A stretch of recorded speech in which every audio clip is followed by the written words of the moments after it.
जमदाग्नि ऋषि परशुराम के पिता भी हैं और गुरु भी हैं। जमदाग्नि ऋषि ने अपने शिष्य को कहा कि तुम्हें परीक्षा देनी होगी परशुराम, कि तुम मुझे गुरु मानते हो कि नहीं। प्रणाम किया, बोला अपनी मां की मुंडी काट दो। ध्यान से सुनो। परशुराम उठे और अब जमदाग्नि गुरु थे, प्रसन्न हो गए, कहा वर मांगो। कहा हमारी मैया जैसी थी वैसे ही फिर खड़ी हो जाए और उसको याद न रहे कि हमने मुंडी काटी। और फिर मां खड़ी हो गई, प्रसन्न हो गई और अपने गुरु की परीक्षा में परशुराम खरे उतर गए। सद्गुरु समर्थ होता है, सद्गुरु समर्थ होता है। व्यास जी ने 17 पुराण लिख दिए,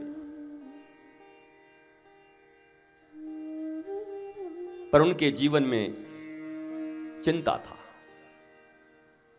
थोड़ा और तेज करो भैया, और घड़े से कम करो, तेज करो और बेच दो।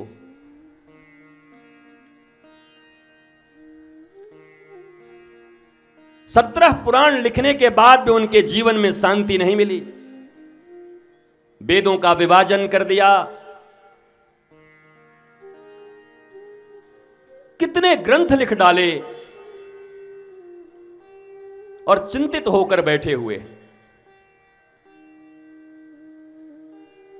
नारद जी आए गुरु बनकर। नारद जी कोई साधारण गुरु नहीं है, प्रहलाद के भी हैं, ध्रुव के भी हैं, व्यास जी के भी हैं। इस सनातन धर्म के प्राय सारे ग्रंथ 80% व्यास जी ने लिखे हैं। उनके गुरु नारद जी।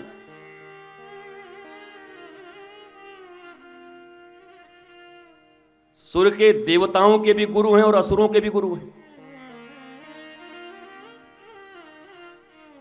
नारद जी से व्यास जी ने कहा कि मैंने इतने सब कुछ लिख दिए, पर मेरे हृदय में सोच है, चिंता है। मैं कभी कभी सोचता हूं, मैं किसी पुराण की निंदा तो नहीं करता, सब पुराण भगवान के लिखे हुए हैं, व्यास जी के।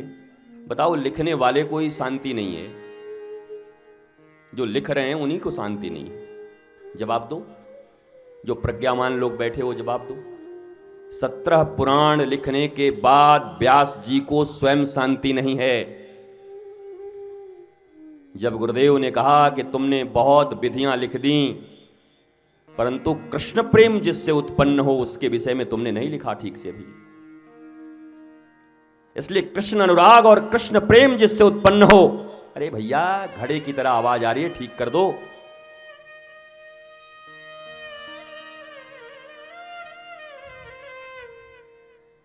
अठारहवां पुराण लिख दिया, चतुश्लोकी भागवत दी, अहमेवा समेवाग्रे। और व्यास जी ने उसको 18,000 श्लोक बना दिए। पिता जब पुत्र को संपत्ति देता है तो पुत्र संपत्ति बढ़ाता है, और गुरु जब शिष्य को श्लोक देते हैं तो श्लोकों का वर्धन कर देते हैं। 4 से 18,000 बना दिए। 335 अध्याय, 12 स्कंध, 18,000 श्लोक।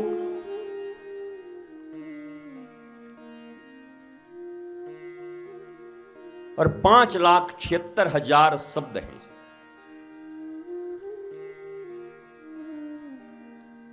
ऐसे दिव्य श्रीमद् भागवत की रचना कर दी। और लिखने के बाद उनको आह्लाद आया, मन में आनंद मिला।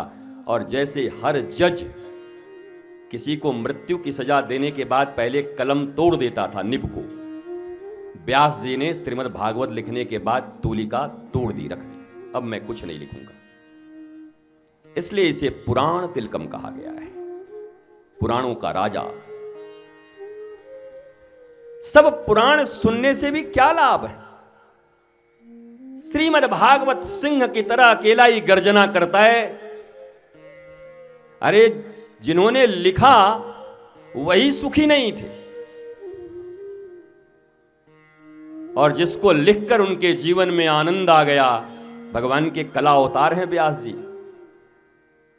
अवतार भी अंशा अवतार, कला अवतार, पूर्णा अवतार, कितने अवतार होते ठाकुर जी के। गुजरात के एक भक्त नरसिंह मेहता के लिए 56 बार भगवान अवतार लेकर के आए। इसलिए ये भी कहना कि अवतार कितने 10 हैं कि 20 हैं कि 24 हैं कि 40 हैं, बेकार बात। अनंत अवतार है। न जाने तुम्हारी जिंदगी में कितनी बार भगवान अवतार लेकर के आए, कितनी बार तुम्हारी रक्षा किए, कितनी बार तुम्हें आकर ज्ञान दिए।